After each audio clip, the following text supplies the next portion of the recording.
हमारी गवर्नमेंट ने supreme court में ये दावा पेश किया है, हमारे वजारत दफ़ा ने, कि हमें इंडिया से ख़तरा है कि कहीं इंडिया हम पे महदूद फ़ौजी कार्रवाई ना कर दे या फिर हमारे से मुकम्मल जंग ना कर ले। इस वक्त पाकिस्तान की गवर्नमेंट डरी हुई है, क्या कहेंगे आप? अब पाकिस्तान को समझ में आ गया कि मोदी से पंगा लेने का मतलब क्या होता है, और वो बालाकोट में पता पहले ही लग चुका था, दोबारा लिया गया। इस बार G20 की बैठक से पहले लिया गया। ये G20 की बैठक को सैबोटाज करने की कोशिश जरूर थी। टैंक्स, जहाज, इनके पुर्जे बाहर से आते हैं, पेट्रोल बाहर से आता है। जो कंट्री की सिचुएशन है, अभी हम 15 घंटे भी जंग नहीं लड़ सकते ना। उस जंग कर सकते हैं हमें इंगेज करने के लिए, कि हम इंगेज हो जाएं कि चाइनीज़ ट्रांजिट रुक जाए और इंडिया तरक्की कर जाए। लेकिन अगर ऐसा हुआ तो चाइना पीछे नहीं रहेगा, डेफिनेटली इन्वॉल्व हो जाएगा। इंडिया जंग करता है उसका अपना लॉस है। फॉर एग्जांपल, अगर हम कोई हल्की कंट्री होते तो हमारे साथ जंग शुरू करके चाइना को इन्वॉल्व किया जा सकता था। लेकिन अब ऐसी सिचुएशन है कि इंडिया एक एमर्जिंग इकोनॉमी है। जंग करना हमारी फेवर में, उनकी फेवर में तो कभी है ही नहीं। वो कैसे? देखिए, अगर आप 2 बॉम्ब्स गिरा देते उनकी चलती हुई फैक्ट्रीज में, तो इंडिया की इन्वेस्टमेंट वहीं पे रुक जाएगी।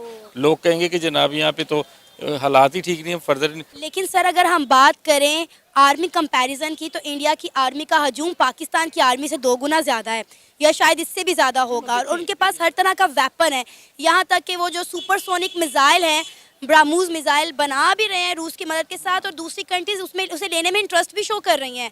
आप ये, अगर हम बात करें वेपन्स की, तो इंडिया वेपन्स में हमसे कई गुना आगे। हमारी आर्मी की हर रेजिमेंट से ये आतंकी बहुत डरते हैं। खासतौर से 2 तो बहुत ड्रेडेड है, एक ये और एक नागा।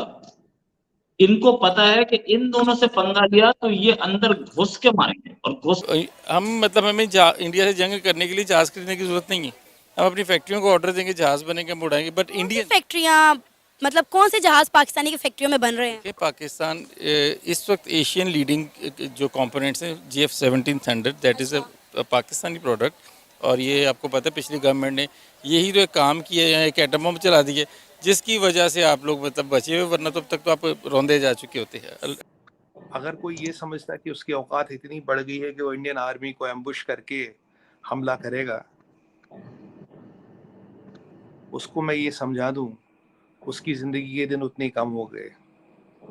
10 दिन, 15 दिन, 20 दिन सीधा 72 हूरों के पास पहुंच जाएगा, कोई टेंशन नहीं है।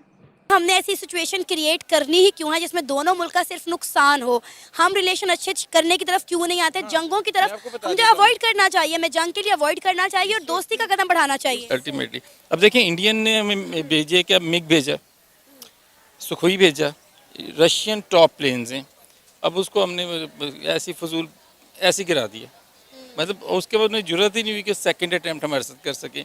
उनका सारा इंफ्रास्ट्रक्चर ही फ्लॉप है। कौन सा जहाज़ है जो हमारे साथ आगे खड़ा होता है?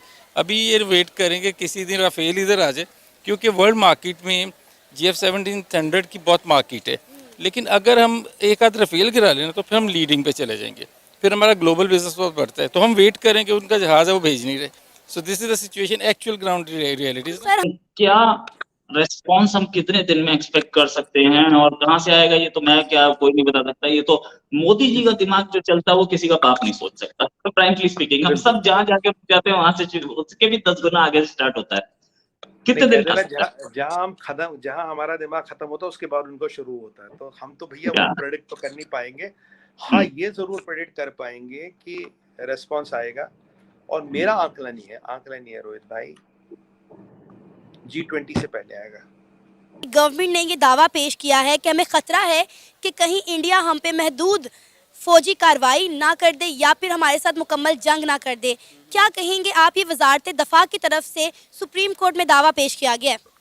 और मोदी जी के राज्य में रिटेलिएशन होगा और पाकिस्तान को उसकी औकात गिनाई जाएगी। पाकिस्तान खून के आंसू रोएगा, पाकिस्तान तड़पेगा, बिलकेगा। भिखारी पाकिस्तान में तो दवाई खिलाने के पैसे नहीं है, जवानों को रोटी मिलती नहीं, गोलियां तो दूर की बात है। असल में इंडिया नहीं करेगा, क्योंकि ऐसा वैसा मसला कोई नहीं है। अब तो ये सब लोग जो हैं वो इस्टेब्लिशमेंट हैं, मतलब हम समझते हैं। लेकिन ये एक बहाना कह सकते हैं आप इसको। ये ऐसी वैसी बात नहीं है कि इंडिया हमला करेगा। ये जो हमारा अटैक होगा वो 1.5 गुना होगा। एक तो पाकिस्तान में होगा और 0.5 यहाँ होगा। देखें, ये बुज़दिली है कि अपने दुश्मन को अपनी वक़्त के टाइम अपने दुश्मन को अपने ऊपर हैवी करने का ये बुज़दिली है। ये लफ्ज़ ही गलत हैं कि हमें इंडिया से ख़तरा है। हमें इंडिया से ये है, ये हमें ऐसे अल्फाज बोलने ही नहीं चाहिए। पर जिसने कराया हम्म, और बॉर्डर के पार अब इसका इम्प्लीकेशन क्या होगा ये देखने का विषय है। हाउ विल वी रिटेलिएट ये देखने का विषय। और रिटेलिएशन मेरे अनुमान से, मेरे अंदाजे से होगा जरूर, रिटेलिएशन होना निश्चित है।